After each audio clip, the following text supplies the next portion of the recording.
तर ओबीसी आरक्षणाच्या बचावासाठी आज बारामतीत लक्ष्मण हाके यांच्या नेतृत्वात मोर्चा निघणार आहे। जिथे हाकेंवर हल्ला झाल्याचा दावा करण्यात आलाय त्याच नीरा गावात सत्कार करत हा मोर्चा निघणार आहे। शरद पवार यांनी जरांगे नावाचं भूत ओबीसींच्या मानगुटीवर बसवलंय असा आरोप हाके यांनी केलाय।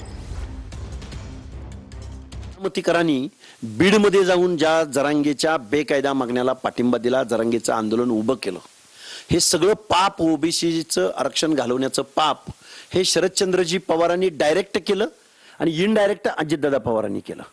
डायरेक्ट शरदचंद्रजी पवारांनी हे जरांगे नावाचं भूत ओबीसींच्या मानगुटीवर बसवलं। JR द्वारे आता रांग लावून ओबीसी मध्ये हे मराठे घुसतील। साधारणपणे 1 महिन्यानंतर ओबीसीचं आरक्षण संपुष्टात आलेलं असेल।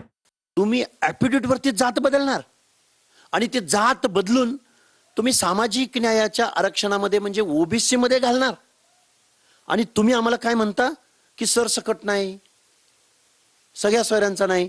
हे 3 शब्द जे आहेत, गावातील, कुळातील आणि नातेसंबंधातील, हे सगळ्या सोयऱ्याचा बाप आहे, हा सरसकटचा बाप आहेत हे 3 शब्द। त्यामुळे ओबीसीचं आरक्षण कसं संपलं नाही या JRचा आम्हाला अर्थ मुख्यमंत्री महोदयांनी आणि कुणी सही केली, कुणी बघा वर्षा देशमुख उपसचिव यांनी आम्हाला अर्थ समजावून सांगावा। टप्प्याटप्प्याने मराठ्यांना ओबीसीत घुसवू असं म्हणायचं का त्यांना? अरे ओबीसीचं आरक्षण संपलं ना। 1 लाख कुणब्याच्या नोंदी सापडल्या असं समजू आपण, 1000 कुणब्याच्या नोंदी सापडल्या असं समजू। त्या कुणब्यांच्या नावापुढं कुठली नावं आहेत, कुठली आडनाव आहेत, कुठले गाव आहेत असं काही सापडलंय का? त्यामुळे हे सब गोलमाल है भाई, सब गोलमाल है। ओबीसी का आरक्षण खत्म करना ये हमारी चाल है।